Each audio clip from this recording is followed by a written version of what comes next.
اعوذ باللہ من الشیطان الرجیم بسم اللہ الرحمن الرحیم۔ اسلام مذہب میں قومیت کے تصور پہ بات ہونے لگی ہے تو یہ نیشنل سٹیٹس کے جو عبد ہیں وہ جا سکتے ہیں۔ نظم کا عنوان ہے مذہب۔ پہلے نظم پڑھتے ہیں پھر اس کو سمجھیں گے۔ مذہب اپنی ملت پر قیاس اقوام مغرب سے نہ کر، خاص ہے ترکیب میں قوم رسول ہاشمی، ان کی جمعیت کا ہے ملک اور نسب پر انحصار، قوت مذہب سے مستحکم ہے جمعیت تیری، دامن دیں ہاتھ سے چھوٹا تو جمعیت کہاں، اور جمعیت ہوئی رخصت تو ملت بھی گئی۔ تو پہلا شعر جو ہے وہ ہم تھوڑا سا تبدیل کر کے پڑھیں گے۔ یہ اقبال کے زمانے میں اقوام مغرب صرف اقوام مغرب مسئلہ تھی۔ اب اس زمانے میں چونکہ ہم اپنی ہتھیلیوں پر یہ والے شیشے رکھ کے ساری دنیا کی تہذیبوں کو دیکھ رہے ہیں تو ہر مذہب، ہر تہذیب، ہر طرح سے مسلم نظریات پہ اثر انداز ہو رہا ہے۔ پہلا شعر جو ہے اس کو ہم سمجھیں گے، اپنی ملت پر قیاس مذاہب دیگر سے نہ کر، خاص ہے ترکیب میں قوم رسول ہاشمی۔ اچھا، ملت جو لفظ ہے اس کا اگر معنی آپ کو یہ لگتا ہے کہ ایک قوم کو کہتے ہیں تو یہ تعریف غلط ہے، ڈائلیوٹڈ یا کوئی ناقص نہیں، غلط تعریف ہے۔ مختلف کسی بھی نسل، کسی بھی قسم کے انسان جب ایک خاص عقیدے کی بنیاد پر ایک جماعت بناتے ہیں، اس جماعت کا نام قرآن میں ملت کہا جاتا ہے۔ قرآن میں حضرت ابراہیم کی ملت کے لیے یہ لفظ آیا ہے۔ حضرت ابراہیم کی اولاد اور اس کے علاوہ جو لوگ حضرت ابراہیم کے دین پہ، جو خالص توحیدی دین پہ تھے، ایک اللہ کو مانتے تھے، ان سب کو ملت ابراہیم میں گنا جاتا ہے۔ اور اس میں مزید مور پریسائسلی حضرت اسماعیل کے بیٹے یہ تمام عرب ہو گئے، حضرت اسحاق اور یعقوب کے بیٹے بنی اسرائیل میں یہودی کرنٹ اور یہ انگریز اور ہمارے یہ پٹھان بھائی، تو ان کے علاوہ جو دیگر اقوام جو حضرت ابراہیم کے دین پہ تھے، ان سب کو ملت ابراہیم کہا جاتا ہے۔ اب چونکہ اس قوم کی بنیاد وہ توحید ابراہیمی تھی تو اس بنیاد پر انہیں ملت ابراہیم کہا جاتا ہے۔ قرآن کی اپنی ایک ٹرمنالوجی ہے، قرآن اپنی اصطلاحات استعمال کرتا ہے، اس سے ایک ملتا جلتا لفظ آل بھی ہے۔ تو اپنی ملت پر قیاس اقوام دیگر یا مذاہب دیگر سے نہ کر، کیونکہ ان کی جمعیت کا ہے ملک اور نسب پر انحصار۔ آپ دیکھ لیں جیسے اب تک، آج سے تقریباً 100 سال پہلے تک انگریز جو ہیں ریسسٹ، کس قدر ریسسٹ تھے، آج بھی ان کے اندر یہ نظر آتا ہے۔ خاص ہے ترکیب میں قوم رسول ہاشمی، اگر قوم کے عام معنی لیا جائیں تو رسول ہاشمی کی قوم صرف عرب رہ جاتے ہیں، مور زیادہ اگر ہم اسپیسیفکلی دیکھیں تو بنو ہاشم رہ جاتے ہیں۔ پھر خاص ہے کیوں؟ خاص ہے کیوں ترکیب میں قوم رسول ہاشمی؟ اچھا، قرآن کی میں نے آپ کو بتایا اپنی ایک ٹرمنالوجی ہے، مثال کے طور پر دوسروں کے لیے ٹیکس ہے، چیریٹی ہے، ہمارے ہاں صدقہ زکوٰۃ عشر خراج علیحدہ علیحدہ، تو ان کے لیے وار، ہمارے لیے جہاد، ان کے یہاں انٹرنیشنل لینگویج طاقتور کی زبان جو بھی ہو، ہمارے لیے بین الاقوامی زبان ہے، عربک زبان۔ تو قرآن اور اسلام کی اس کی اپنی ایک بالکل الگ سے ٹرمینالوجی ہے۔ قرآن کہتا ہے جس دن قیامت قائم ہوگی ہم آل فرعون کو سخت عذاب میں داخل کریں گے۔ اچھا، آل فرعون کی کوئی اولاد نہیں تھی، آل فرعون میں فرعون کی بیوی بھی آتی ہے، اس کے دربار میں جو لوگ حضرت موسیٰ پر ایمان لے آئے وہ بھی آتے ہیں۔ تو قرآن آل فرعون کو جہنم میں کیوں جلائے گا؟ ان سب کو اللہ کیوں کر دیا؟ یہ جو آل فرعون جس کا ذکر ہو رہا ہے نا، اس میں فرعون کو ماننے والے، فرعون کے آگے سجدہ کرنے والے، فرعون کے خاندان کے لوگ، فرعون کے جو پیروکار تھے۔ قرآن کہتا ہے وَيَوْمَ السَّاعَةِ وَأَدْخِلُوا آلَ فِرْعَوْنَ أَشَدَّ الْعَذَابِ، سخت عذاب میں ہم ان لوگوں کو داخل کریں گے۔ تو ملت میں خاندانی نسبت جو ہے وہ تھوڑی سی irrelevant ہو جاتی ہے، آل میں خاندانی نسبت ریلیونٹ رہتی ہے۔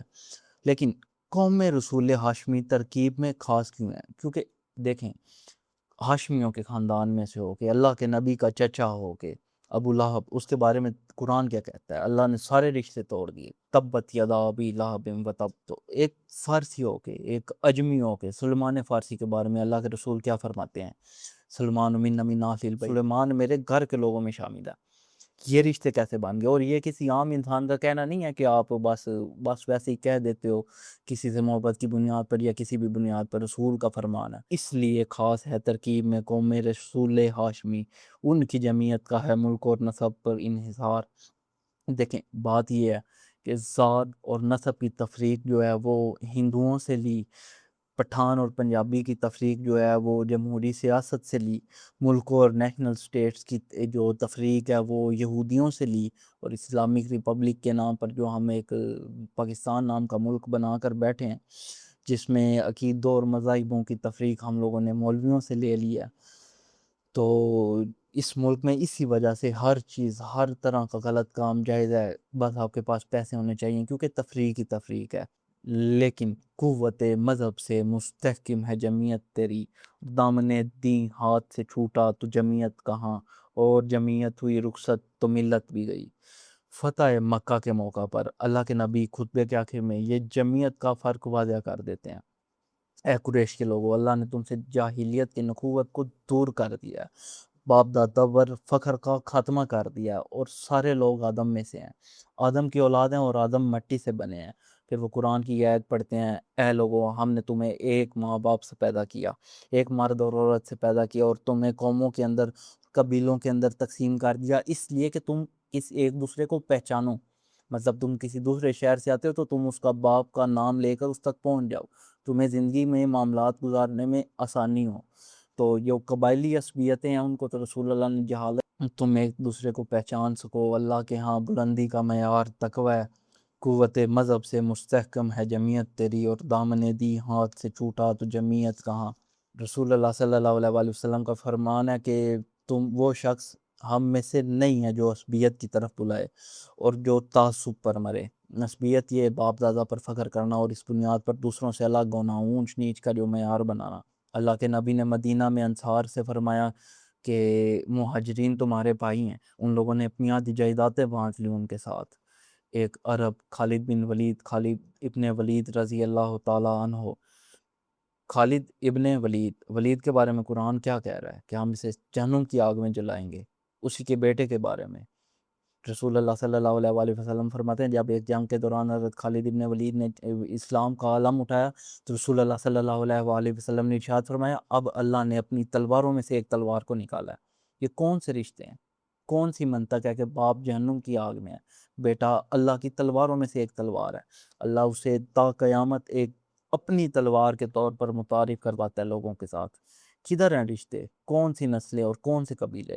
ہمارے ہاں جمعیت کی بنیاد صرف لا الہ الا اللہ محمد الرسول اللہ. سلطان محمد نے قسطنطنیہ فتح کیا، اللہ کے نبی کی پیش گوئی مکمل کی، اس نے پہاڑوں پر سمندری جہازوں کو چلایا. عثمانی ترک تھا، نور الدین زنگی دمشق سے چلتا ہے فلسطین کو فتح کرنے کے لیے، اس کا انتقال کر جاتا ہے. صلاح الدین ایوبی ایک کرد ہے جو اس کے انتقال کے بعد اس کے مشن کو مکمل کر. سلطان صلاح الدین ایوبی جب فلسطین میں داخل ہوتے ہیں ان سے وہ ہر طرح کے بدلے لے سکتے تھے، لیکن اپنی جیب سے دولت خرچ کر کر وہ قیدیوں کو رہا کرواتے ہیں اور ان کے ساتھ اچھا سلوک کرواتے ہیں. ایک ترک اس جنگ کو شروع کرتا ہے، ایک کرد اس جنگ کو جیت کر ختم کرتا ہے. شیخ منصور چیچنیا کا شیر، قفاز اور داغستان کی فوجوں کا سپہ سالار کیسے بن جاتا ہے؟ 10 سال تک روسیوں سے اس نے جنگ کی، روسی سلطنت کو اس نے 10 سال تک لہو لہان کر دیا ان لوگوں نے.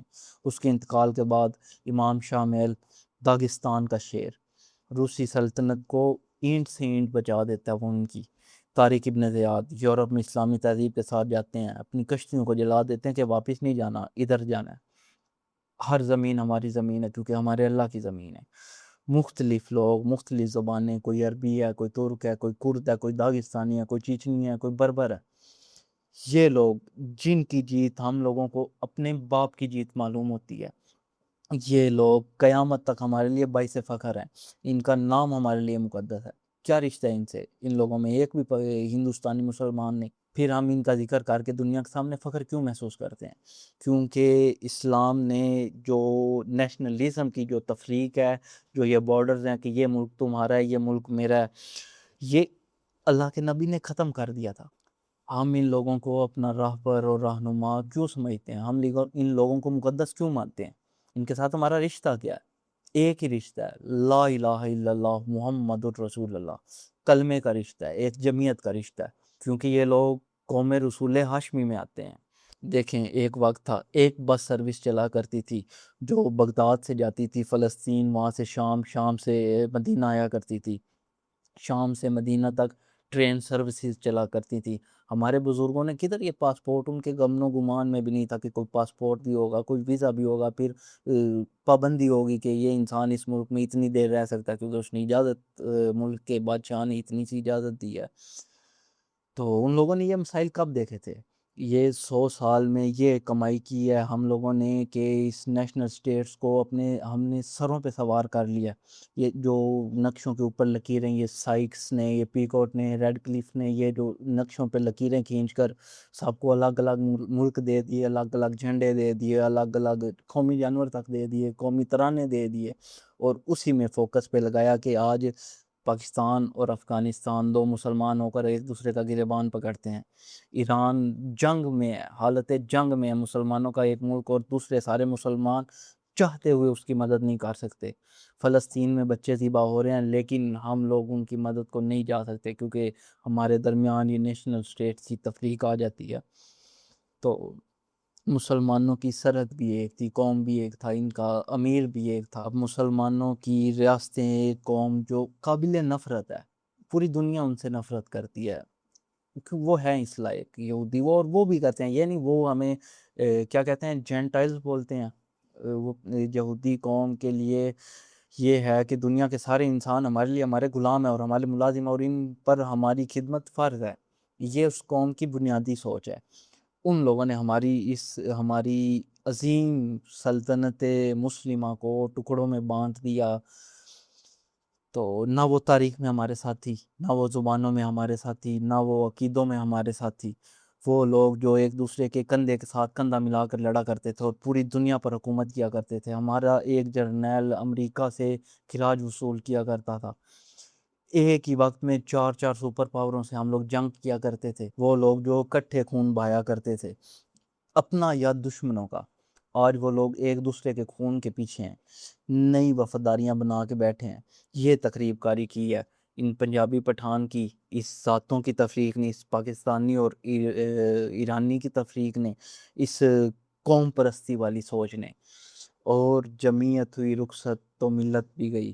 یہ جو اس نظم کا آج ہم نے مطالعہ کیا ہے، اس کا عنوان ہے مذہب. اس سے پہلے ایک نظم ہے جنگ یرموک کا ایک واقعہ، اس سے پہلی نظم کا عنوان بھی مذہب ہے.